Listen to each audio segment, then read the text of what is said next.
Assalamualaikum warahmatullahi wabarakatuh.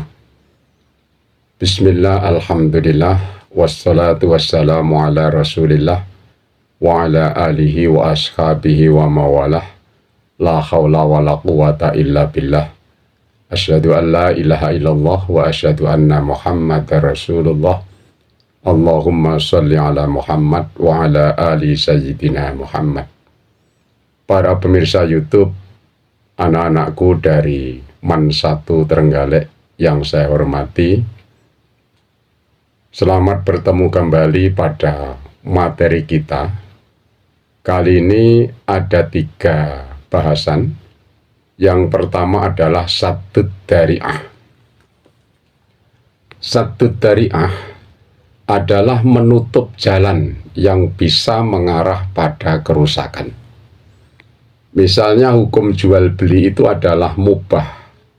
Tetapi jika yang dijual belikan adalah alat-alat perjudian, maka hukum jual beli menjadi haram. Beternak itu hukumnya halal. Tetapi jika yang diternak adalah babi, maka menjadi haram. Menjual buah itu boleh. Tetapi jika dijual ke pabrik untuk bahan minuman keras, maka hukum menjual buah tersebut menjadi haram. Hukum haram inilah yang didasarkan pada Saddud Dzari'ah, yakni dalam rangka untuk menutup jalan yang mengarah pada kerusakan. Oleh karena itu para ulama beda pendapat. Apakah Saddud Dzari'ah bisa digunakan sebagai sumber pengambilan hukum? Imam Malik menyatakan bahwa Saddud Dzari'ah bisa menjadi sumber hukum. Tetapi Imam Abu Hanifah, Imam Syafi'i berpendapat bahwa Saddud Dzari'ah tidak dapat menjadi sumber hukum. Karena sesuatu yang mubah harus tetap berlaku mubah.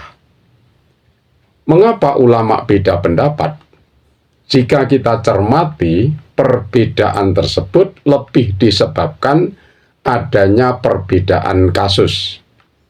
Misalnya, seseorang yang menjual babi buruan di pabrik pakan ternak sebagai bahan untuk sentrat atau pakan ternak, dengan menjual babi buruan ke restoran umum, maka sama-sama menjual akan ditemui hukum yang berbeda. Oleh karena itu, mengapa ulama beda pendapat? Hal itu lebih disebabkan karena kasus yang beda. Itulah pengertian tentang Saddud Dzari'ah. Yang kedua adalah tentang syar'u man qablana. Syar'u man qablana adalah syariat Allah yang diturunkan kepada para nabi dahulu sebelum Nabi Muhammad Sallallahu Alaihi Wasallam. Misalnya syariat Allah yang diturunkan kepada Nabi Musa, bahwa apabila pakaian terkena najis, maka cara membersihkannya harus dipotong. Cara taubat dari dosa besar harus dengan melakukan bunuh diri. Lantas apakah syariat atau peraturan-peraturan tersebut juga berlaku untuk kita sebagai umat Nabi Muhammad Sallallahu Alaihi Wasallam? Para ulama dari 4 madhab berpendapat bahwa syar'u man qablana selama tidak dihapus berlakunya, atau istilah dalam fikih dinasah, maka juga berlaku untuk umat Nabi Muhammad Sallallahu Alaihi Wasallam. Seperti syariat puasa. Tetapi untuk syariat taubat tentu sudah dinasah. Itulah pembahasan kita sekilas tentang syar'u man qablana. Bahasan kita selanjutnya, yang ketiga, adalah madhab sahabi. Secara umum, madhab sahabi adalah pendapat atau ijtihad sahabat sepeninggal Nabi terhadap kasus hukum yang tidak ada dalam dalil nas. Para ulama berbeda pendapat apakah madhab sahabi itu juga bisa menjadi dalil, hujjah, atau argumentasi hukum atau tidak?